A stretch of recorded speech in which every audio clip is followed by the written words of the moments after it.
Hello student. देखो बेटा, पिछली क्लास में मैंने एलिमेंट्री कैनाल का इंटरनल स्ट्रक्चर आप लोगों को पढ़ाया था।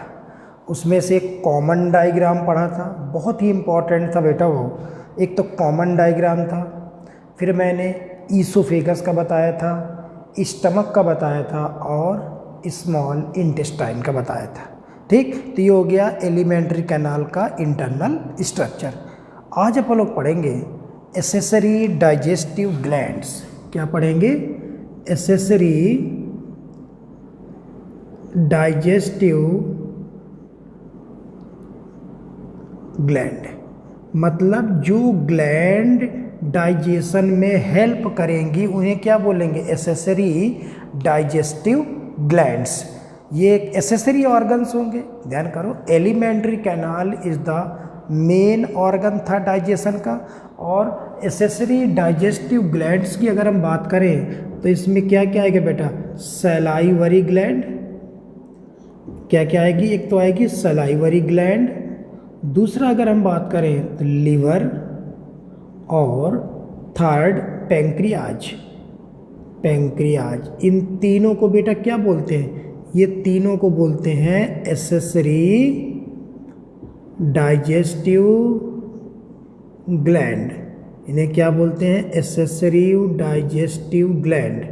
ठीक, क्योंकि ये एलिमेंट्री कैनाल का पार्ट नहीं है, ठीक ना। ये एलिमेंट्री कैनाल के बाहर है और ये डाइजेशन में क्या करेंगी बेटा? हेल्प जरूर करेंगी, इसलिए एसेसरी डाइजेस्टिव ग्लैंड्स। तो इसमें देखना सलाइवरी ग्लैंड, लिवर और पैंक्रियाज, जो भी एसेसरी डाइजेस्टिव ग्लैंड है, तीनों में से ये तीनों ग्लैंड कहाँ बेटा लोकेटेड है? Located outside alimentary canal.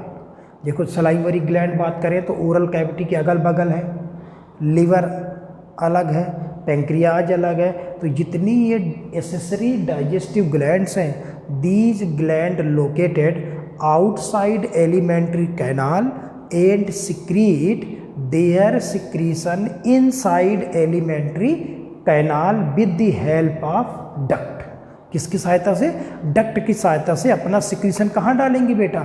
Alimentary canal पे। अब एक क्वेश्चन बेटा ध्यान रखना, जैसे अपन ने पढ़ा था एलिमेंट्री कैनाल का इंटरनल स्ट्रक्चर पढ़ा था। सपोज करो बेटा, ये एलिमेंट्री कैनाल का एक इंटरनल क्या है बेटा? स्ट्रक्चर है ये।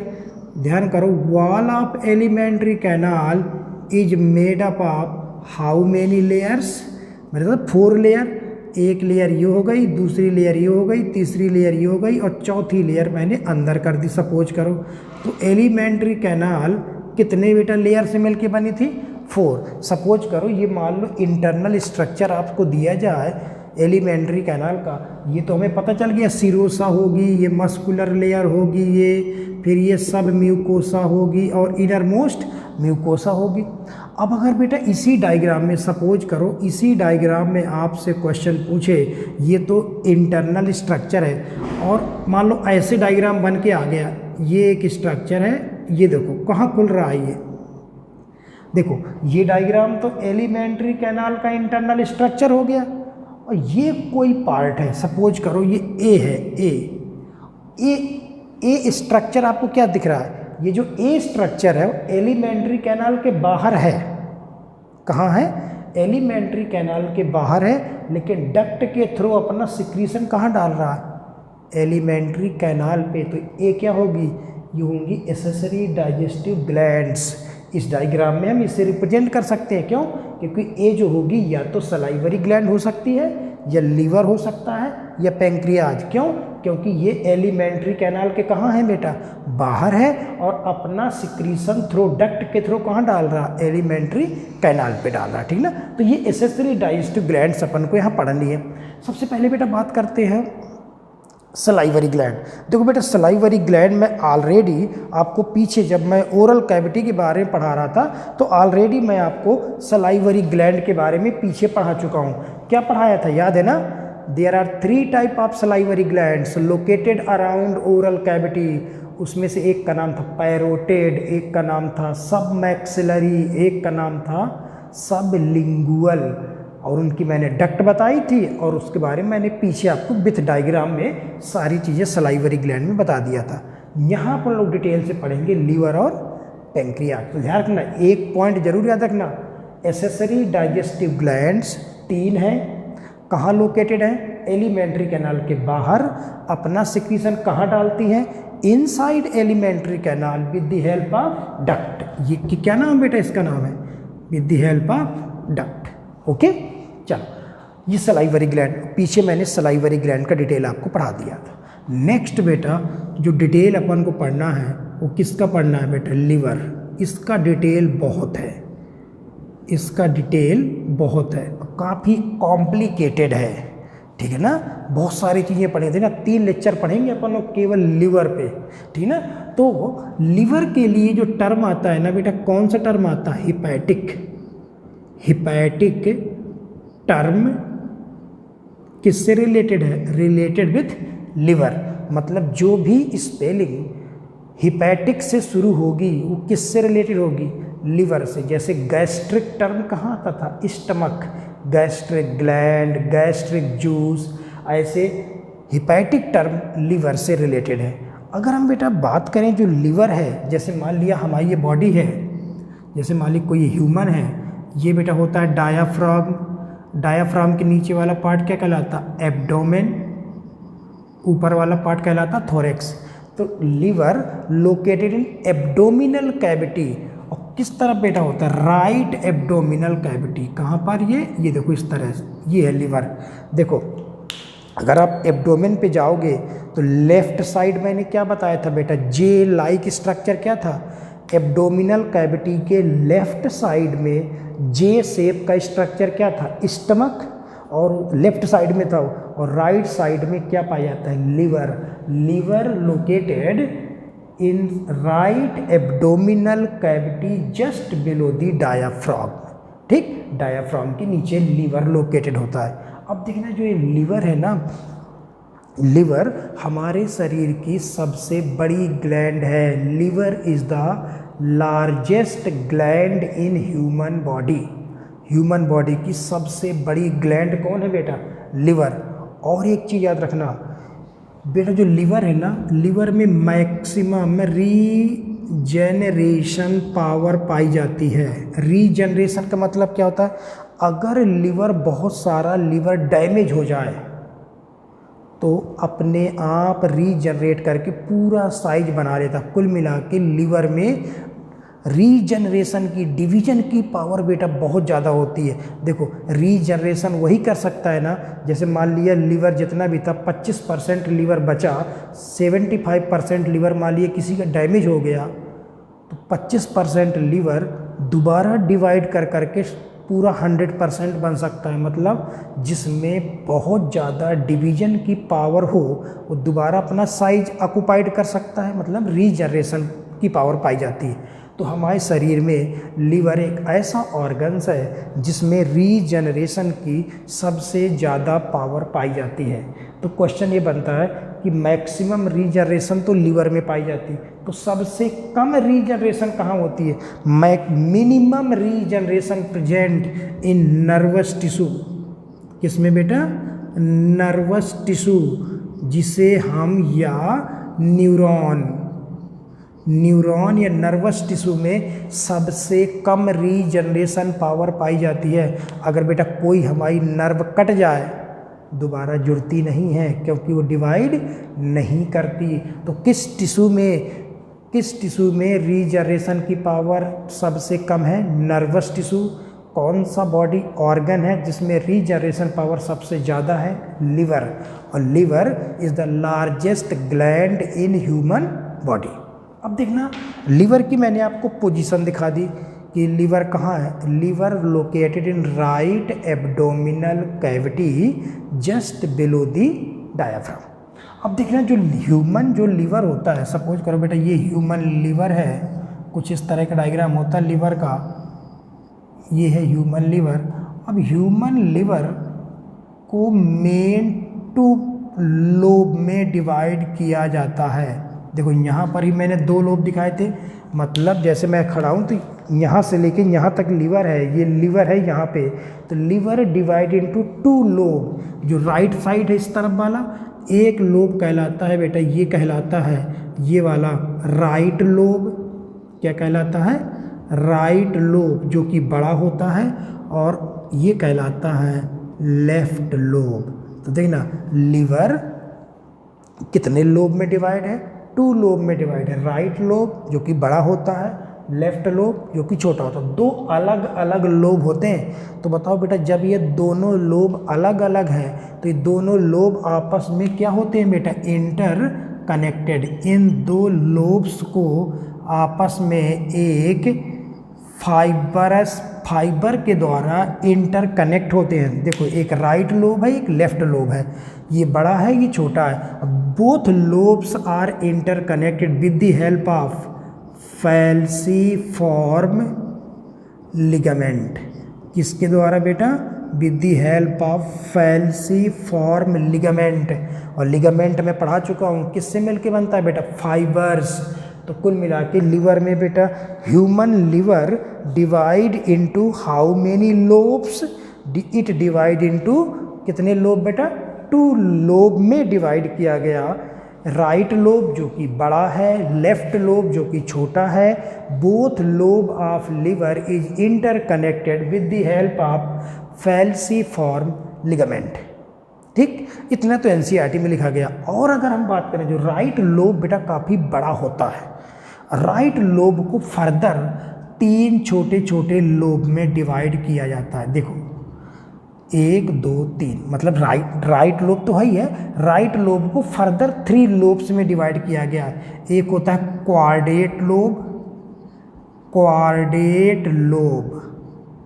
एक होता है राइट लोब प्रॉपर,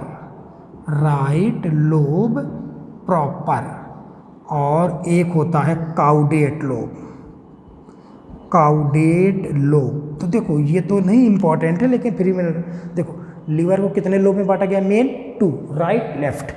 अब मान लो कभी क्वेश्चन आ जाए कि quadrate lobe, caudate lobe, right lobe proper किस लोब के पार्ट हैं? राइट के कि लेफ्ट के? राइट लोब के पार्ट है। तो right lobe further divide into 3 lobes, right lobe proper, quadrate lobe and caudate lobe. तो ये थोड़ा सा एक जनरल बातें लीवर में अपन लोग कर रहे थे। अब बेटा अपन लोग देखते हैं कि लीवर हमारे अंदर यहाँ पर इसका अटैचमेंट किस तरह से है। जैसे मान लिया किसी व्यक्ति का हम एब्डोमेन खोलें, एब्डोमेन खोलने के बाद हमें क्या मिलेगा बेटा? वहाँ लीवर मिलेगा, बगल में आपको पता है स्टमक होगा।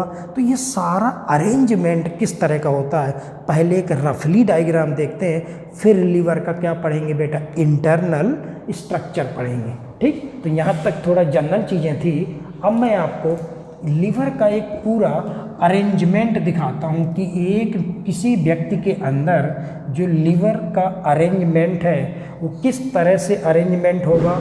ठीक ना? और फिर इसके बाद अपन लोग पढ़ेंगे लीवर का इंटरनल स्ट्रक्चर। अब देखना, सपोज करो आप कि ये कोई व्यक्ति है जिसका ये बेटा लीवर है, ये है लीवर, ये लीवर है। लीवर के कितने लोब हैं? 2 लोब, आपको पता ही है, एक राइट लोब और एक left lobe, means R lobe, और एक हो जाएगा एल लोब, मतलब राइट लोब और लेफ्ट लोब। ये लीवर हो गया। और लीवर के जस्ट बगल में बेटा क्या होगा? स्टमक, फिर उसके नीचे इंटेस्टाइन, ये कई चीज़ें होंगी। सपोज करो बेटा यहाँ कहीं होगा ईसोफेगस, ईसोफेगस के बाद यहाँ कहीं होगा स्टमक, स्टमक के बाद यहाँ बेटा होगी स्मॉल इंटेस्टाइन, स्मॉल इंटेस्टाइन का कौन सा भाग होगा बेटा? डिओडिनम, ये होगा डिओडिनम। फिर उसके बाद जेजुनम, इलियम, कई सारे पार्ट होंगे ऐसे। ठीक, तो ये तो बेटा क्या हो गया? ये हो गया स्टमक, स्टमक हो गया। ठीक, अब देखना, ये जो स्टमक है और ये है डिओडिनम, ये क्या है बेटा? Duodenum, duodenum. ठीक, डिओडिनम का बेटा शेप कैसा मैंने बताया था पीछे? सी शेप। कैसा होता है? सी शेप। अब स्टमक के नीचे जो डियोडिनम का सी शेप है, सी शेप, इसके बीच में एक बेटा ग्लैंड पाई जाती है, अभी आगे पढ़ेंगे। उस ग्लैंड का नाम होता है पैंक्रियाज। कौन सी ग्लैंड पाई जाती है? पैंक्रियाज। तो पैंक्रियाज कहाँ लोकेटेड होती है? बिलो द स्टमक एंड डियोडिनम के जो सी शेप है ना, उसके कर्वेचर के बीच में लोकेट होती है। अब देखो कुछ इस तरह का। अब ये बेटे लिवर, अभी कोई इंटरनल स्ट्रक्चर नहीं है, सिर्फ मैं रफली डायग्राम आपको दिखा रहा हूँ। तो बताओ बेटा, देखना लिवर का हम पढ़ रहे हैं डाइजेस्टिव सिस्टम। लिवर का डाइजेशन में मेन काम है, आपने पढ़ा होगा कि बाइल जूस निकालना। लिवर के द्वारा डाइजेशन के लिए एक सब्सटेंस रिलीज किया जाता है जिसे बोलते हैं बाइल जूस। तो लिवर के अंदर क्या बनता होगा बेटा? सपोज करो लिवर के अंदर क्या बनता है? बाइल जूस बनता है।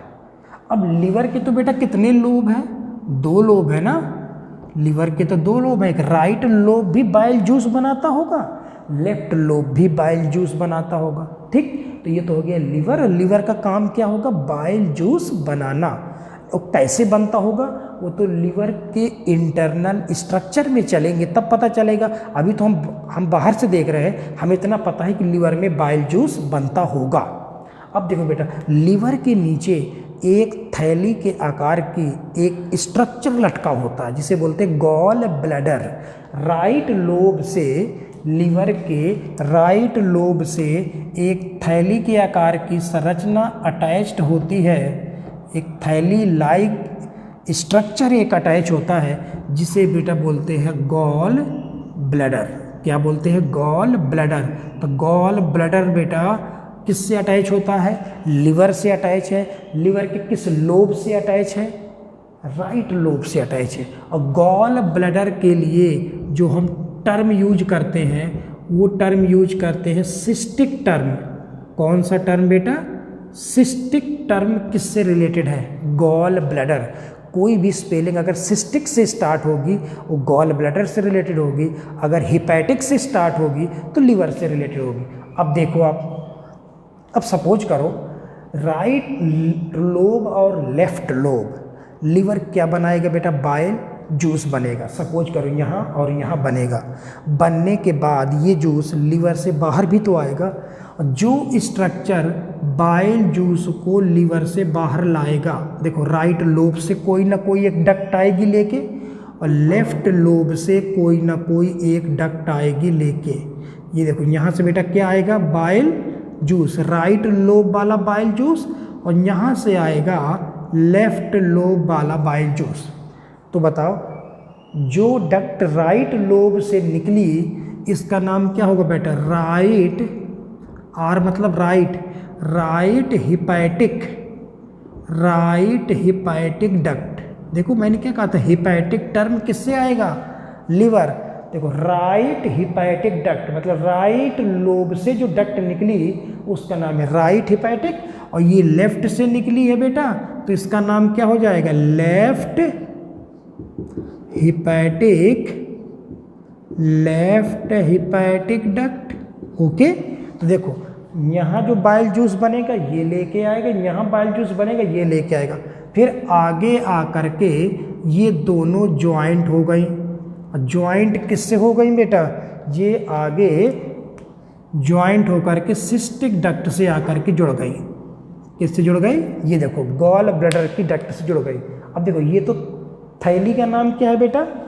ये देखो थैली के आकार की स्ट्रक्चर का नाम क्या है? Gall bladder. देखना ये है गॉल ब्लैडर। अब गॉल ब्लैडर के लिए कौन सा टर्म आता है? सिस्टिक। अब गॉल ब्लैडर की डक्ट का नाम क्या होगा? ये गॉल ब्लैडर ये थैली हो गई, उसकी ये डक्ट होगी, इसकी डक्ट का नाम होता है बेटा सिस्टिक डक्ट। क्या नाम है? Cystic duct. तो ये इंपॉर्टेंट है ज़्यादा। सिस्टिक डक्ट किसकी डक्ट है बेटा? गॉल ब्लैडर की डक्ट का नाम क्या है बेटा? Cystic duct.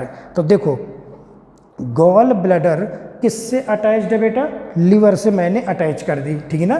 तो देखो लिवर का काम क्या है? बाइल जूस बनाना।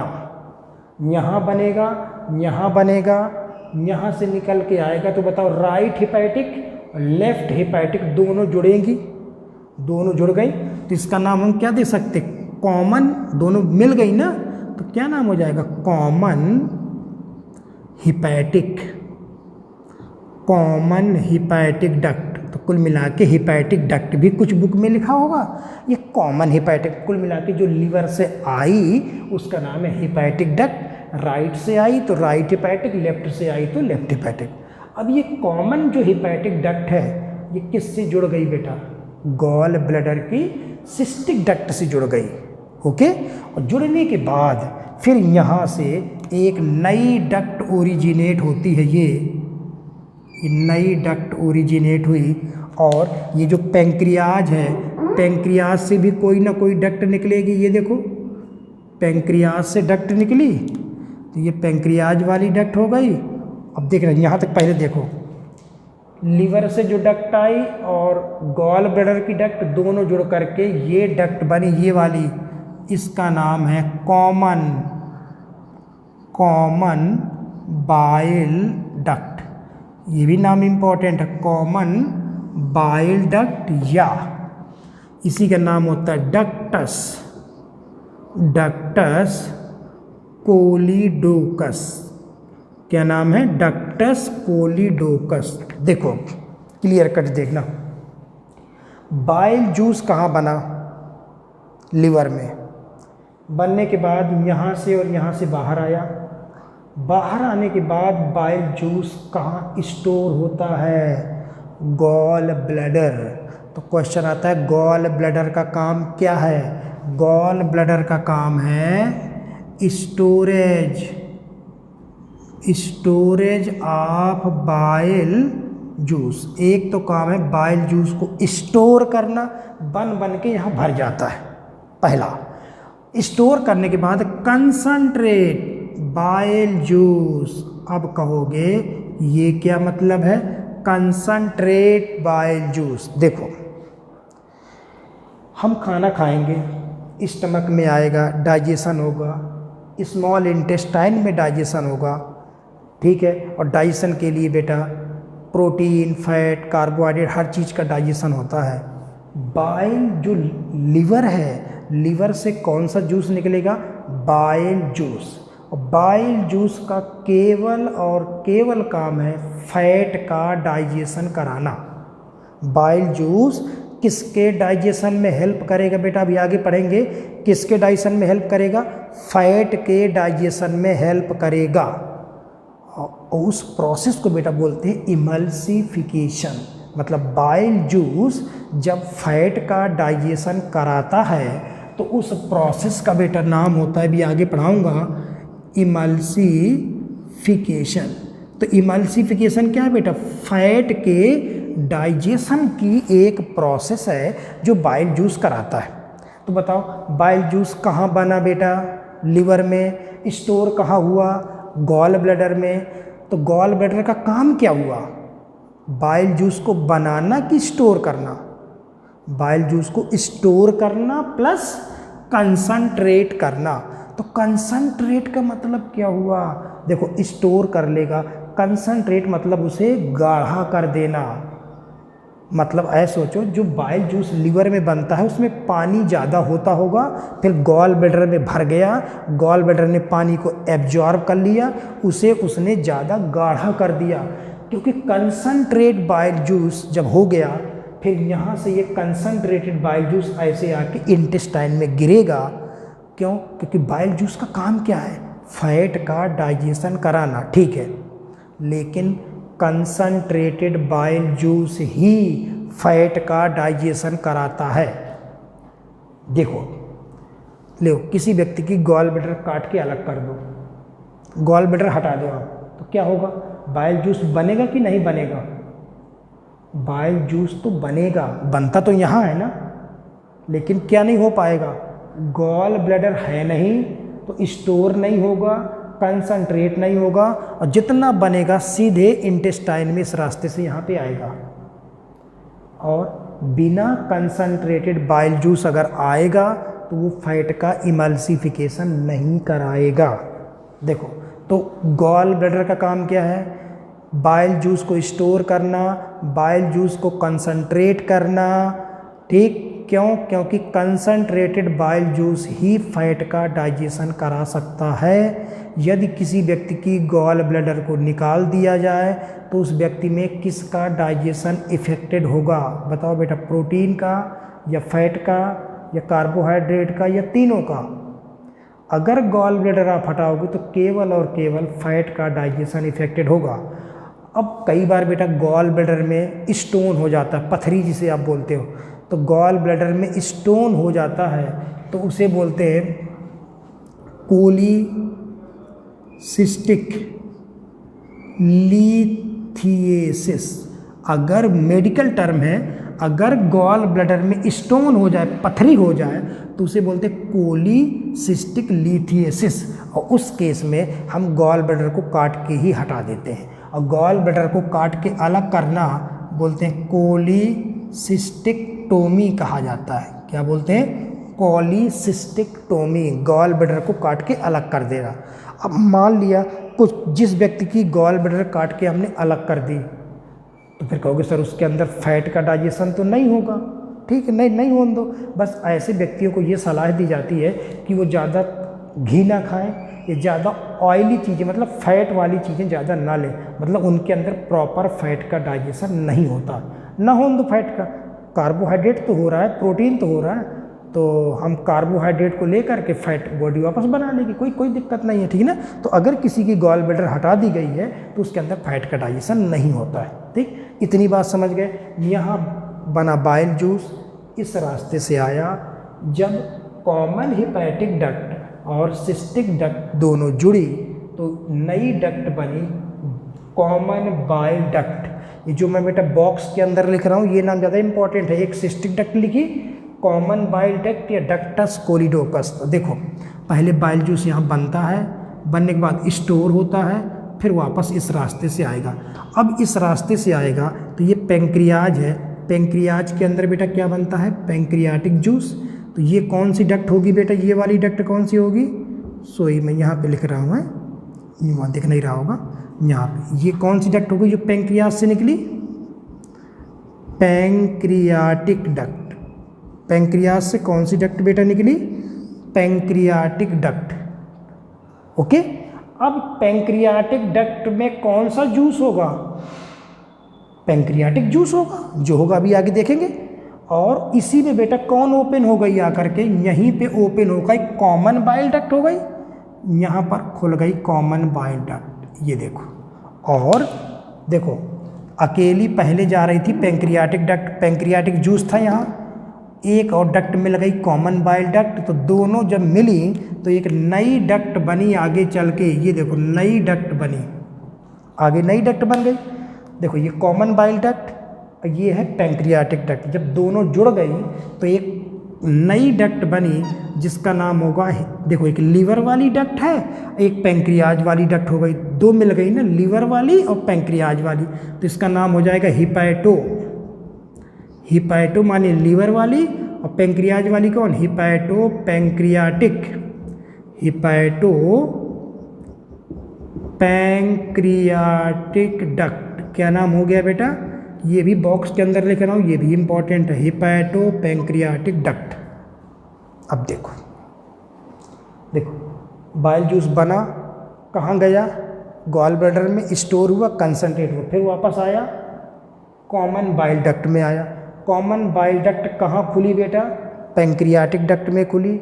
जब खुल गई तो नई डक्ट कौन सी बनी? Hepato pancreatic duct. अब जब ये डक्ट खुलती है, देखो common bile duct open on hepatic duct, pancreatic duct यहाँ पे खुली। तो जब बेटा खुलेगी तो बाइल जूस नीचे गिरेगा। ये देखो बोला कॉमन बाइल डक्ट क्या लेके आ रही है? Bile juice. तो बाइल जूस पेंक्रियाटिक जूस के साथ मिक्स्ड हो जाएगा। यहाँ पे होगा पेंक्रियाटिक जूस, यहाँ से आएगा बाइल जूस, दोनों मिक्स हो गए। लेकिन ऊपर से तो बेटा यहाँ बाइल जूस गिरेगा और कहीं बाइल जूस, अब जब देखो ये एक पाइप है, ये कॉमन बाइल डक्ट एक पाइप है, अब आके खुल गया। जहाँ ये खुलता है उसके चारों तरफ एक वॉल्व्स पाया जाता है, स्फिक्टर पाया जाता है। जैसे नहीं थे एलिमेंट्री कैनाल में, इसी स्फिक्टर होता है, ऐसे फैल जाएगा फिर बंद हो जाएगा, फिर फैल जाएगा फिर बंद हो जाएगा। तो ये जो स्फिक्टर है गोल गोल, इसका नाम होता है इसका नाम है स्फिक्टर ऑफ बॉयडेन। क्या नाम होता है बेटा? स्फिक्टर ऑफ बॉयडेन। इसको ही बॉक्स में लिख रहा हूं मैं। देखो अब क्वेश्चन ये बेटा इंपॉर्टेंट है। देखो एक बार और देखो, बाइल जूस कहाँ बनेगा बेटा? लिवर में। कहाँ गया? गॉल ब्लैडर में। वहाँ से वापस आएगा कॉमन बाइल डक्ट में। कॉमन बाइल डक्ट कहाँ खुलेगी? पैंक्रियाटिक डक्ट में। जहाँ ये खुलती है वहाँ पे एक बॉल्व सा पाया जाता है जिसका नाम है स्फिक्टर ऑफ बॉयडेन। अब क्वेश्चन आता है कि सर इसका काम क्या है? Sphincter of Boyden help in the filling of gall bladder. अगर बताओ बेटा, ये अगर खुला रहा, ये बंद ना हो, कभी सपोज करो बंद ना हो, खुला रहेगा, तो बाइल जूस यहाँ से बन के यहाँ जाएगा ही नहीं, सीधे सी रास्ते से नीचे आ जाएगा। जब ये बेटा बंद रहता है तो यहाँ बनता रहता है, यहाँ ओवरफ्लो होके भर जाएगा और कहाँ जाता जाएगा? गॉल ब्लैडर में जाएगा।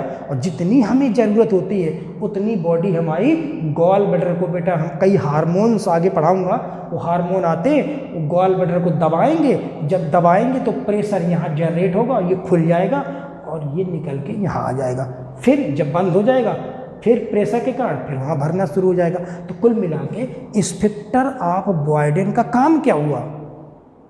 स्फिक्टर ऑफ बॉयडेन का काम ये नहीं है कि बाइल जूस जो गिर गया उसको वापस जाने से रोकना। अरे बेटा वो तो ग्रेविटी के अगेंस्ट ही गिर रहा है। देखो मैं ऐसे खड़ा हूँ तो बाइल जूस तो नीचे ही गिर रहा है ना, तो ऊपर चढ़ने का कोई सवाल ही नहीं उठता। लेकिन यहाँ जो बॉल्व्स है, इस बॉल्व का मेन काम है help in the filling of gall bladder, जिससे गॉल ब्लैडर भर जाए। अगर ये खुला रहता तो बाइल जूस सीधे ऐसे आ जाता, विदाउट स्टोरेज आ जाता, जिससे ये बंद रहेगा तो वहाँ भरता रहेगा और जितनी ज़रूरत होगी फिर गॉल ब्लैडर को दबा करके निकाल लिया जाता है। ठीक, तो इस तरह से स्फिक्टर ऑफ बॉयडेन। अब देखो कॉमन बाइल डक्ट या डक्टस कोलिडोकस कहाँ खुली बेटा? पैंक्रियाटिक डक्ट में। पैंक्रियाटिक डक्ट के से दोनों डक्ट जुड़ने के बाद नई डक्ट बनी जिसका नाम है हिपैटो पैंक्रियाटिक डक्ट। अब क्वेश्चन आएगा, हिपैटो पैंक्रियाटिक डक्ट में कौन सा जूस मौजूद होगा? इस डक्ट के अंदर कौन सा जूस होगा?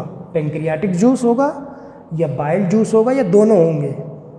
देखो पैंक्रियाटिक जूस भी होगा, बाइल जूस भी होगा। ठीक, अब ये डक्ट आगे जा कर के आगे जाती है और इसका अगला भाग बेटा फूल जाता है। क्या हो जाता है? अगला भाग फूल जाता है और ये खुल जाती है आकर के डिओडिनम में। देखो ये डिओडिनम है ना, ये डिओडिनम है, डिओडिनम में खुल गया। तो देखो ये भी इंपॉर्टेंट है, हिपैटो पैंक्रियाटिक डक्ट का अगला भाग थोड़ा फूला हुआ होता है, सॉइल पार्ट। ये फूला हुआ पार्ट कहलाता है बेटा, ये बहुत ही इंपॉर्टेंट है, एम्पुला ऑफ वेटर। क्या कहलाता है? Ampulla of waiter. ये भी बॉक्स के अंदर लिख रहा हूं मैं, एम्पुला ऑफ वेटर। देखो हिपैटो पैंक्रियाटिक डक्ट का अगला फूला हुआ भाग कहलाता एम्पुला ऑफ वेटर। और एम्पुला ऑफ वेटर कहाँ खुल गया? डिओडिनम में खुला। और डिओडिनम में जब खुलेगा तो इसके चारों तरफ भी मैंने एक वॉल्व्स लगा रखा है, यहाँ पर भी वॉल्व है। खुलेगा तो निकलेगा जूस, फिर बंद हो जाएगा। इस बेटा वॉल्व्स का नाम है स्फिक्टर ऑफ ओडी। क्या नाम है? Sphincter of OD. ये भी बहुत ही इंपॉर्टेंट है, ये दोनों टर्म बहुत इंपॉर्टेंट है। देखो बहुत ही सिंपल है बेटा कि ये सब समझ गए ना, कॉमन बाइल डक्ट और पैंक्रियाटिक डक्ट दोनों जुड़ी तो बनी हिपैटो पैंक्रियाटिक डक्ट बनी। ओके, इसका अगला भाग फूल गया, क्या नाम है? एम्पुला ऑफ वेटर नाम है। एम्पुला ऑफ वेटर कहाँ खुला? डिओडिनम में। जब ये खुला तो यहाँ पे एक वॉल्व्स है, जिसका नाम है स्फिंक्टर ऑफ ओडाई। अब क्वेश्चन आता है स्फिंक्टर ऑफ ओडाई का काम क्या है। देखो जैसे जूस निकलेगा वो वापस ना आ जाए तो बंद हो जाएगा, तो sphincter of Oddi prevent back flow. ऐसे रहेगा, ये खुला है, निकल गया, फिर बंद हो गया, जिससे वापस ना आ जाए, फिर निकलना होगा तो फिर खुल जाएगा, फिर आप ठीक। तो स्फिंक्टर ऑफ ओडाई का मेन काम है प्रिवेंट बैक फ्लो ऑफ कौन सा जूस, किस जूस के बैक फ्लो को रोकेगा, pancreatic juice and bile juice. क्यों? क्योंकि बेटा यहाँ पर तो दोनों टाइप के जूस है ना, यहाँ पे तो देखो बाइल जूस भी आया होगा, पैंक्रियाटिक जूस भी आया होगा। तो कई बार क्वेश्चन ऐसे भी आते हैं एम्पुला बेटर में कौन सा जूस होगा, बाइल भी होगा और पैंक्रियाटिक जूस भी होगा। तो ये सारा स्ट्रक्चर आज मैंने आपको लीवर के इंटरनल स्ट्रक्चर तो अभी आपको नहीं पढ़ाया मैंने, ये तो मैंने आपको सिर्फ और सिर्फ कौन सा स्ट्रक्चर पढ़ाया बेटा, एक रफली डायग्राम मैंने आपको बताया। अगर मान लो किसी व्यक्ति का आप एब्डोमेन को खोलो तो यही सब तो दिखाई देगा। अभी अपने लीवर का इंटरनल स्ट्रक्चर तो हमने देखा ही नहीं है, तो मैंने क्या बताया लीवर में क्या बनेगा, बाइल जूस कहाँ बनेगा, कैसे बनेगा, वो सब पढ़ने के लिए किसके अंदर चलना पड़ेगा, मुझे लीवर के अंदर चलेंगे नेक्स्ट क्लास में। अभी तो अपन लोग सिर्फ कॉमन डायग्राम पढ़ा, समझ गए बेटा इतना। देखो जो बॉक्स के अंदर जितनी चीज़ें लिखी हैं वो सबसे ज़्यादा इंपॉर्टेंट है। सिस्टिक डक्ट लिखी है, कॉमन बाइल डक्ट लिखी है, स्फिंक्टर ऑफ बॉयडेन लिखा है, एम्पुला बेटर लिखा है, स्फिंक्टर ऑफ ओडाई लिखा है और हिपैटोपैंक्रियाटिक डक्ट। ये डायग्राम आप देख लेना, थ्योरी इसकी पढ़ लेना। और नेक्स्ट वीडियो में हम पढ़ेंगे इंटरनल स्ट्रक्चर ऑफ लीवर। बेटा लीवर काफ़ी डिटेल में पढ़ना है, एक तो आज अपन ने ये पढ़ा, नेक्स्ट वीडियो में पढ़ेंगे इंटरनल स्ट्रक्चर और उसके नेक्स्ट वीडियो में पढ़ेंगे फंक्शन ऑफ लीवर।